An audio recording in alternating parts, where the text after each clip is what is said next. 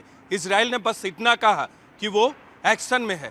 इस बीच खबर आती है कि बंधकों में 50 लोगों की मौत हो गई है। हमास की तरफ से ऐसा दावा किया गया कि इजरायल के हमले में ये मौतें हुई हैं, लेकिन आधिकारिक पुष्टि 50 बंधकों की मौत की अब तक नहीं हुई। ईरान 6,000 फिलिस्तीनियों को छोड़ने की शर्त पर बंधकों की रिहाई की बात कह रहा है, लेकिन उसे इस बात का ख्याल नहीं कि जो बंधक बने हैं वो सभी इजरायली तो नहीं। गाजा पट्टी में मर रहे हर सिविलियन और बच्चे की मौत पर दुनिया मातम में है।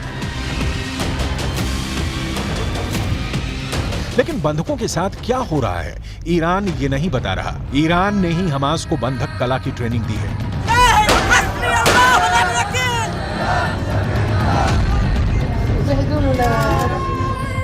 और अब ईरान ही ये सारा ड्रामा रच रहा है। ऐसा पहली दृष्टि में स्पष्ट दिखता है, लेकिन ईरान के इस चाल की डिटेल आगे। अभी बंधकों की डिटेल देखते हैं। इजरायल के मुताबिक 138 बंधकों के पास विदेशी पासपोर्ट है।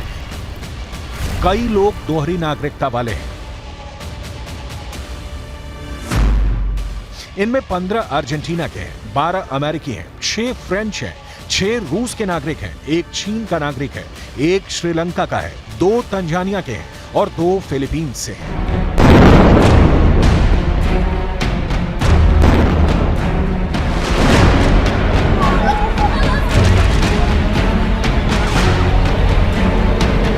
हमास ने इजरायल से दोहरी नागरिकता वाले 50 बंधकों को छोड़ने के बदले ईंधन सप्लाई की मांग की, लेकिन इजरायल ने इस प्रस्ताव को बिल्कुल ठुकरा दिया।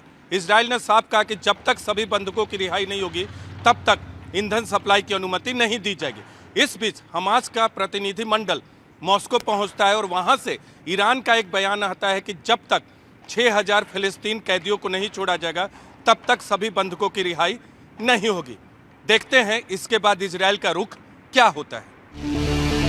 दुनिया की नजर में ईरान भी हीरो बनना चाहता है। अमेरिका के बिना रूस के साथ गलबहियां कर ईरान साबित करने पर तुला है कि वो इजरायल बंधक संकट ही नहीं, युद्ध संकट भी टाल सकता है। जबकि सच ये है कि बंधक बनाना और फिर महंगी से महंगी फिरौती वसूल करने का काम ईरान कई सालों से कर रहा है। सबूत देखिए। हमास के आतंकवादी सभी को मार सकते थे, लेकिन नहीं मारा, क्योंकि हमास बंधकों को हथियार की तरह इस्तेमाल करना चाह रहा था। हमास को पता था कि इसके बाद इजरायल गाजा को धुआं धुआं कर देगा और तब बंधक उसके बहुत काम के होंगे। और तो और हमास के बंधक बनाने की योजना ईरान की तरह ही दिखाई देती है।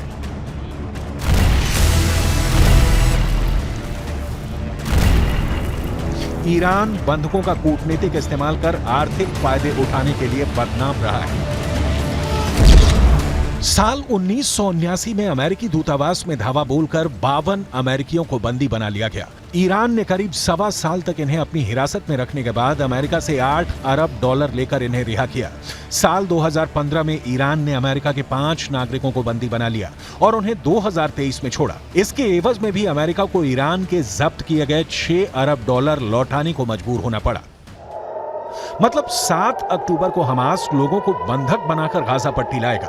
इसकी स्क्रिप्ट ईरान ने ही लिखी थी और अब सामने आकर बंधकों के नाम पर बार्गेनिंग कर रहा है। एक तरफ ईरान के मिलिट्री लीडर खुलेआम ऐलान कर रहे हैं कि इजरायल गाजा में घुसकर देखे तबाह हो जाएगा। ईरान के इस्लामिक रेवोल्यूशनरी गार्ड्स कॉर्प्स के commander in chief general Hossain सलामी को सुनिए। इजरायल बमबारी के अलावा कुछ नहीं कर सकता। अगर वो जमीन पर आएंगे तो उन्हें निगल लिया जाएगा। गाजा का ड्रैगन उन्हें खा जाएगा। अगर वो गाजा में कदम रखेंगे तो उन्हें वहीं दफनाया जाएगा। इसीलिए उनके पास कोई रास्ता नहीं है। उन्हें लगता है कि वो अपराध करके हार की भरपाई कर सकते हैं। सामने मौत खड़ी है। दया की दुहाई मांगते मांगते जीभ सूख गई है। कहीं कोई जान की सलामती की उम्मीद नजर नहीं आती। धमाकों में मरने वालों से भी बदतर हो गई है जिंदगी। बंधकों के जीने का हक हमास ने खूंटी पर टांग दिया है। ईरान, कतर या तुर्की, सब पर्दे के पीछे से वो अहम किरदार हैं जो बंधकों की रिहाई के बदले इजरायल से बहुत कुछ वसूलना चाहते हैं। लेकिन इजरायल घुटने टेकेगा, तेवर देखकर नहीं लगता। इस बीच बंधकों की जान हमास आतंकवादियों की बंदूक के ट्रिगर पर है।